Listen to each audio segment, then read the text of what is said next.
வணக்கம். நற்பவி கல்வி சேனலில் 6ஆம் வகுப்பு வரலாறு டேர்ம் 1ல் நம்ம லெசன் 1 பார்க்க போகிறோம். இப்போது அதனுடைய தலைப்பு என்னென்னா வரலாறு என்றால் என்ன அப்படின்னு கேட்டிருக்காங்க. அதில் வாட் இஸ் ஹிஸ்ட்ரி, நம்ம இதில் என்னெல்லாம் படிக்க போகிறோம் அப்படின்னா வரலாறுனா என்ன அப்படின்னு தெரிஞ்சுக்க போகிறோம். அதுக்கப்புறம் வரலாற்றின் சிறப்பை புரிந்து கொள்ளுதல், அதுக்கப்புறம் வரலாற்றின் சிறப்பை முந்தைய கால மனித இனத்தின் வாழ்வியல் முறையோட அது என்னன்றது தெரிஞ்சுக்க போகிறோம். பாறை ஓவியங்கள் மற்றும் அவர்களின் வாழ்வியல் கூறுகளை வெளிப்படுத்துறதையும் தெரிஞ்சுக்க போகிறோம். வரலாறு மற்றும் வரலாற்று ஆராய்ச்சிகளின் முக்கியத்துவத்தையும் தெரிஞ்சுக்க போகிறோம். இப்போது நம்ம ஃபஸ்ட்டு டே ஸ்கூலுக்கு போயிட்டு வந்த உடனே அம்மா கேட்பாங்க, வந்த உடனே யூனிஃபார்ம்லாம் கழட்டிட்டு நீங்கள் இன்றைக்கி ஸ்கூலில் என்னெல்லாம் நடந்தது அப்படின்னு சொல்லுன்னு கேட்பாங்க. என்னெல்லாம் லெசன் எடுத்தாங்கன்னு கேட்டால் நம்ம அதில் தாளினின்ற பொண்ணு சொல்கிறா இன்றைக்கி வரலாறு எடுத்தாங்க அப்படின்னு. வரலாறுனா என்ன அப்படின்னு அவங்க அம்மா தெரிஞ்சுக்கிட்டியான்னு கேட்குறாங்க. அதில் நமக்கு தகவல் பேழை அப்படின்னு ஒன்று கொடுத்துருக்காங்க, இன்ஃபர்மேஷன் பிட்ஸ் அப்படின்ட்டு, telling the time in history அப்படின்ட்டு. வரலாற்றில் காலம், அதாவது வரலாற்றின் காலம் ஆண்டுகளில் கணக்கிடப்படுது. கிமுன்னு சொல்லுவோம், கிறிஸ்து பிறப்பதற்கு முன். இது பொது ஆண்டிற்கு முன் அப்படின்னு பேர்.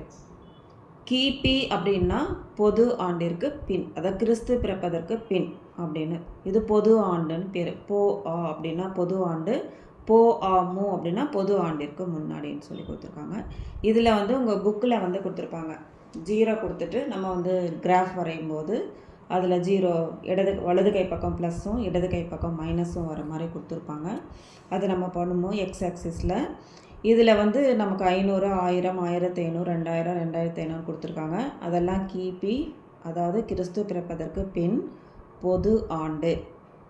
0க்கு இந்த பக்கம் இடது கை பக்கத்தில் கொடுத்துருக்காங்க 500, 1000, 1500, 2000, 2500ன்னு. அது கிறிஸ்து பிறப்பதற்கு முன்னாடி பொது ஆண்டிற்கு முன், போ ஆ மு அப்படின்னு கொடுத்துருக்காங்க.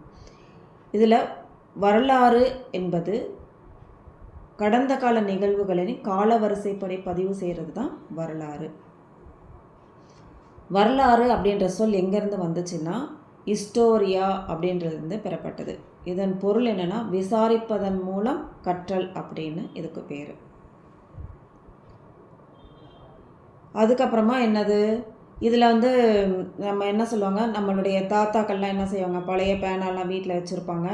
அதில் எல்லாம் இது டைரியில் எல்லாம் எழுதி வச்சுருப்பாங்க. அந்த காலத்தில் ரொம்ப நிறைய பேர் படிக்க எழுத தெரியாதவங்களாம் இருந்தால் கூட என்ன செய்வாங்க, அதெல்லாம் என்னென்ன இருக்கோ அதெல்லாம் எழுதி வச்சுருப்பாங்க. அதை வச்சு நம்ம தாத்தா இதெல்லாம் பண்ணாங்க அப்படின்றத நம்ம தெரிஞ்சுப்போம்.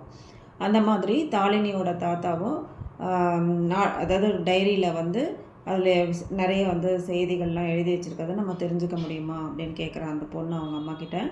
அப்புறம் முடியும் அப்படின்னு சொன்னால் அதாவது வரலாற்றுக்கு முந்தைய காலத்தில் நம்முடைய முன்னோர்கள் பயன்படுத்திய கற்கருவிகளை தான் வச்சு தான் நம்ம என்ன செய்கிறோம், வாழ்நாள் காலத்தையும் அவர்களுடைய வாழ்க்கை நிகழ்வுகளையும் நம்ம தெரிஞ்சுக்கிறோம். இது வரலாற்றுக்கு முந்தைய கால மக்களுடைய வாழ்க்கை முறையை தெரிந்து கொள்ள நிறைய சான்றுகள் இருக்கா அப்படின்னு அந்த பொண்ணு கேட்குறா. உடனே அவங்க அம்மாவும் பழங்காலத்தில் மனிதர்கள் எப்படி வேட்டையாடினாங்க, எப்படி மலைப்பாறைகள் குகைகள்லாம் போனாங்க, அங்கெல்லாம் என்ன பண்ணாங்க, அதை பாறை ஓவியங்கள்லாம் தெரிஞ்சுக்கொள்கிறோம் அப்படின்னு சொல்கிறாங்க. நாணயங்களை பற்றிய படிப்பு தான் என்னது, நாணயவியல் அப்படின்னு சொல்கிறது. எழுத்து பொறிகள் பற்றிய படிப்பு தான் கல்வெட்டியல் அப்படின்னு சொல்லுவாங்க. இதெல்லாம் 1 மார்க் கொஸ்டினில் கேட்பாங்க. இந்தியாவில் அகழ்வாய்வு செய்யப்பட்ட சில முக்கிய இடங்கள்லாம் உங்களுக்கு இந்த மேப்பில் கொடுத்துருக்காங்க. அந்த ரெட் கலரில் கொடுத்துருக்கிறது பழைய கற்காலம், பச்சை கலரில் ரெட்டாக கொடுத்துருக்கிறது புதிய கற்காலம், முக்கோணத்தில் போட்டுட்டு அதில் சிகப்பு கலரில் கொடுத்துருக்கிறது வெண்கல காலம், பச்சையில் அருங்கோணமாக கொடுத்துட்டு அதில் ரெட் கலரில் இருக்கிறது இரும்பு காலம். இதை வச்சு நீங்கள் எப்பெல்லாம் பண்ணாங்க, இப்போ நமக்கு ஹன்சாகி பள்ளத்தாக்கில் பழைய கற்கால கல்வெட்டுக்கள்லாம் அங்கே இருக்குது அப்படின்றத நம்ம தெரிஞ்சுக்கலாம். பாறையில் வந்து எல்லாம் இது பண்ணி வச்சுருந்தாங்க. சில பாறைகளில் ஓவியங்கள்லாம் வரைஞ்சி வச்சுருப்பாங்க. இதெல்லாம் அதிசயமாக நமக்கு இருக்கும். அப்படின்னா வேட்டைக்கு போக முடியாதவங்க குகைகளில் சில பேர் வந்து அங்கே தங்கியிருப்பாங்க இல்லைங்களா? அவங்களுக்கு வேட்டைக்கு போனவங்க அங்கே என்ன நடந்துச்சு அப்படின்றது நம்ம கூட வந்தவங்களுக்கு வந்து தெரியாது. அவங்களுக்கு காட்டுறதுக்காக பாறைகள்லையும் குகைகள்லேயும் ஓவியங்களை வந்து தீட்டியிருக்கலாம் அப்படின்னு ஒரு கருத்து வந்து நிலவுது. அது வரலாற்று ஆதாரங்கள்லாம் நமக்கு எப்படி கிடைக்குதுன்னா, தொல்பொருள் சான்றுகள் மற்றும் இலக்கிய சான்றுகள் மூலிமா நமக்கு வரலாற்று ஆதாரங்கள் கிடைக்கிது. அது என்ன தொல்பொருள் சான்றுகள் அப்படின்னா, பானைகள், பொம்மைகள், கருவிகள், அணிகலன்கள் அதில் மூலிமா நமக்கு வந்து கிடைக்குது. தொல் தொல்கை திறன் பொருள்கள் அதுக்கப்புறம் நாணயங்கள் அது மூலயமா கிடைக்குது. கல்வெட்டுக்கள் மூலயமா கிடைக்குது. கல்வெட்டுக்கள் எப்படின்னா, பாறை கல்வெட்டு, கோயில் சுவர் கல்வெட்டு, உலோகத்தூண் கல்வெட்டு, செப்பேடுகள் அப்படின்னு கிடைக்குது. இப்போ நினைவு சின்னங்கள்லாம் எப்படின்னா, அரண்மனைகள், கோட்டைகள், கோயில்கள், ஸ்தூபி, மடங்கள். அரண்மனைகள்னால் திருமலை நாயக்கர் மகால், கோட்டைன்னா வேலூர் கோட்டை, கோயில்னா தஞ்சை பெரிய கோயில், ஸ்தூபின்னா சாஞ்சி ஸ்தூபி, மடங்கள்னா டபாங். இதெல்லாம் வந்து நமக்கு நினைவு சின்னங்களாக இருக்குது. இலக்கிய சான்றுகள் எப்படி கிடைக்குதுன்னா, காப்பிய பாடல்கள், காப்பியங்கள், பாடல்கள், அதுதான் வந்து சாகுந்தலம், வெளிநாட்டு பயண குறிப்புகள், அதுக்கப்புறம் இந்திய ஆசிரியர்களின் நூல்கள், நாட்டுப்புற கதை பாடல்கள், இப்படியெல்லாம் நமக்கு கிடைக்குது. அதில் மதச்சார்பற்ற இலக்கியம் அப்படின்றது ஓலைச்சுவடி. மதச்சார்புள்ள இலக்கியம் வந்து இதிகாசங்கள், பக்தி இலக்கியங்கள். இதிகாசங்கள் தான் ராமாயணம், மகாபாரதம். பக்தி இலக்கியம் தான் தேவாரம், 4000 திவ்ய பிரபந்தம், திருவாசகம் அப்படின்னு. இது மூலிமா நம்ம வந்து தெரிஞ்சுக்க முடியுது. பண்டைய மனிதர்கள் வந்து குகைகளில் வாழ்ந்தபோது பாறைகள், ஓவியங்களில் வந்து வண்ணம் தீட்டி வரைஞ்சாங்க. இவை பாறை ஓவியங்கள் அப்படின்னு அழைக்கப்படுது. நமது வாழ்க்கை நிகழ்வுகளை பதிவு செய்வதற்காக இந்த மாதிரி செஞ்சுருக்கலாம் அப்படின்னு. உடனே வந்து வரலாற்றினுடைய தொடக்க காலம் தான் நம்ம என்னன்னு சொல்கிறோன்னா ப்ரீ ஹிஸ்ட்ரி அப்படின்னு சொல்கிறோம். அதை பற்றி தெரியுமா அப்படின்னு அவங்க அம்மா வந்து கேட்குறாங்க. வரலாற்றுக்கும் முந்தைய காலத்துக்கும் இடைப்பட்ட காலம் தானே அப்படின்னு சொல்கிறாங்க. ரொம்ப கரெக்டாக சொல்லியிருக்கேன். அதாவது வரலாற்றுக்கு முந்தைய காலத்துக்கும் இடைப்பட்ட காலம் தான் வரலாற்று தொடக்க காலம் அப்படின்னு அப்படின்னு பதில் சொல்கிறாங்க. இப்போ நவீன கருவிகள் வந்து நிறைய பாதுகாப்புக்காக நம்ம வாழ்கிறோம். ஆனால் வேட்டையாடுதலை தொழிலாக கொண்டிருந்த பழங்கால மனிதர்கள் அப்படி பாதுகாப்பான சூழலில் வாழல. அவங்கள் வந்து வாழ்ந்து வந்த குகைகளுக்குள்ளே கொடிய விலங்குகள் நுழைஞ்சிடும். அதை எதிர்பாராமல் வரும்போது மனிதர்களால் அவற்றை அறிய முடியாமல் போனது, நிறைய தெரியாமல் போனதும் உண்டு. ஆனால் அவங்க கூட கொஞ்சம் தெரிஞ்சிட்டு இருந்த நாய் தனது கூர்மையான மோப்ப உணர்வினால விலங்குகளின் வருகையை தெரிஞ்சுட்டு அது வந்து குறைக்க ஆரம்பிக்கும். இதை பார்த்த மனிதர்கள் நாய்களை வந்து பழக்கினாங்க. தங்கள் பாதுகாப்புக்கும் வேட்டையாடுவதற்கும் வேட்டையாட போகும்போது அதோட கூடவும் அழைச்சிட்டு போயிட்டு இருந்தாங்க. அதுதான் இது இருந்தது. அதுக்கப்புறமா வலிமை மிக்க பேரரசர் யார் அப்படின்னா அசோகர். இதை பற்றி நம்ம இப்போ தெரிஞ்சுக்கலாம். பண்டைய இந்திய அரசர்களில் பேரும் புகழும் பெற்ற அரசர் யார் அப்படின்னு சொன்னோன்னா அசோகர். அவருடைய ஆட்சியில் தான் புத்த மதம் ஆசியாவின் பல்வேறு பகுதிகளுக்கு பரவியது. கலிங்க போருக்கு அப்புறமா பல உயிர்கள் வந்து மடிவதை வந்து அவர் பார்த்து வருத்தப்பட்டு போர் தொடுப்பதை வந்து அவர் வந்து கைவிட்டுட்டார். அப்போ அதாவது அசோகர் எப்போது வந்து போர் தொடுப்பதை கைவிட்டார் அப்படின்னு கேட்டாங்கன்னா, கலிங்க போருக்கு அப்புறமா பல உயிர்கள் வந்து மடிஞ்சு போவதை பார்த்து மனம் வருந்தி போருக்கு போகிறத வந்து கைவிட்டுட்டார். அதன் பிறகு புத்த சமயத்தை வந்து தழுவி அமைதியும் அறத்தையும் வந்து பரப்புவதற்காக தன் வாழ்வையை வந்து அர்ப்பணிக்கிறார்.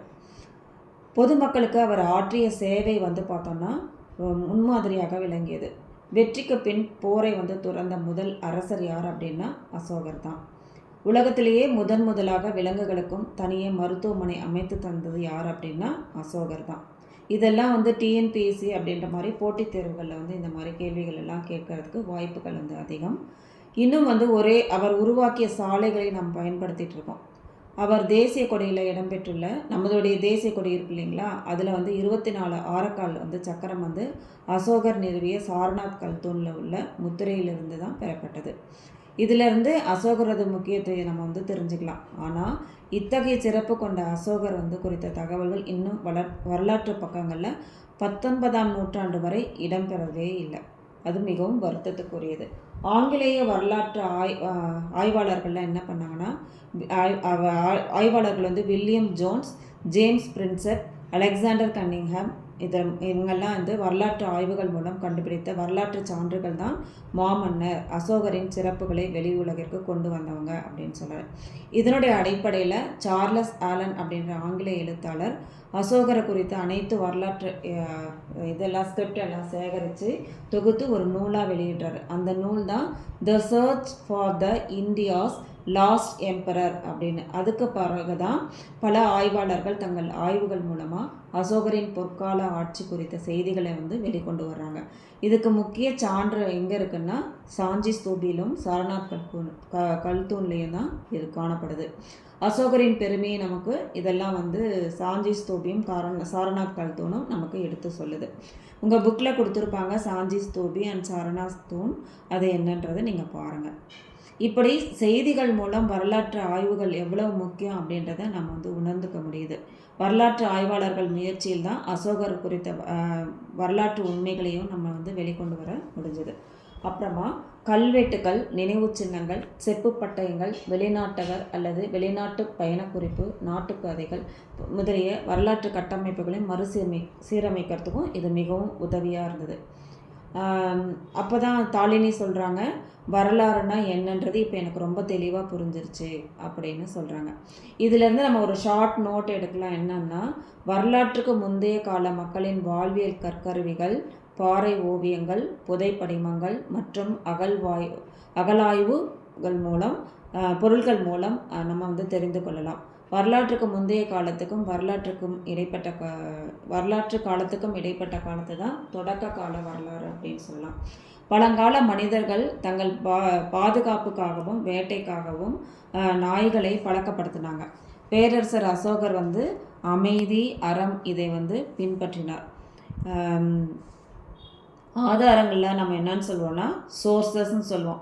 நமது தேசிய கொடியில் 24 இடம்பெற்றுள்ள 24 ஆரக்கால்கள் சக்கரம் அசோகர் நிறுவிய சாரநாத் கல்தூன்லேருந்து தான் பெறப்பட்டது. தம்மா அப்படின்னா தர்மம், முன்னோர்கள் அப்படின்னா ஆன்செஸ்டர், நினைவு சின்னம்னா மான்யூமெண்ட், கல்வெட்டுக்கள் அப்படின்னா இன்ஸ்கிரிப்ஷன், வரலாற்று ஆசிரியர்னா ஹிஸ்டோரியன் அப்படின்னு பேர். உங்களுக்கு இதில் எப்படியெல்லாம் கேள்வி கேட்பாங்க அப்படின்னா, சரியான விடையை கண்டுபிடி அப்படின்னு சொல்லிட்டு கேட்பாங்க. அதுக்கப்புறம் கூற்றையும் காரணத்தையும் பொறுத்துக, சரியான விடையை குறிப்பிடுக அப்படின்னு கேட்பாங்க. சரியாக தவறான கேட்பாங்க. அப்புறமா தவறான இணையை கண்டுபிடின்னு கேட்கலாம். கோடிட்ட இடங்களை நிரப்புக, ஓரிரு வார்த்தைகளில் விடையளிக்கும் 1 மார்க் கொஸ்டின்ஸ் கேட்கலாம். அதுக்கப்புறம் பின்வரும் வினாக்களுக்கு விடையளின்னு சொல்லிட்டு 2 மார்க் கொஸ்டின்ஸ் கேட்கலாம். இந்த மாதிரி கேட்கும்போது இந்த லெசனை நம்ம தெளிவாக படிச்சிட்டோன்னா, இதனுடைய அர்த்தத்தை புரிஞ்சுக்கிட்டோன்னா நமக்கு வந்து ஈஸியாக வந்து அதற்கான என்ன கேள்வி கேட்டாலும் அதுக்கான பதில் எழுதுறதுக்கு நம்மளால் முடியும். அடுத்த வீடியோவில் மனிதர்களின் பரிணாம வளர்ச்சி என்ன அப்படின்றத பற்றி நம்ம பார்க்க போகிறோம். இந்த வீடியோ உங்களுக்கு பிடிச்சிருந்ததுன்னா உங்களுடைய நண்பர்களுக்கு, உங்கள் கூட படிக்கக்கூடிய சக தோழிகளுக்கு வந்து நீங்கள் ஃபார்வர்ட் பண்ணுங்கள். லைக் பண்ணுங்கள், ஷேர் பண்ணுங்கள், சப்ஸ்கிரைப் பண்ணுங்கள். அடுத்தடுத்த வீடியோவில் அடுத்தடுத்த லெசன்களை வந்து நம்ம பார்க்கலாம்.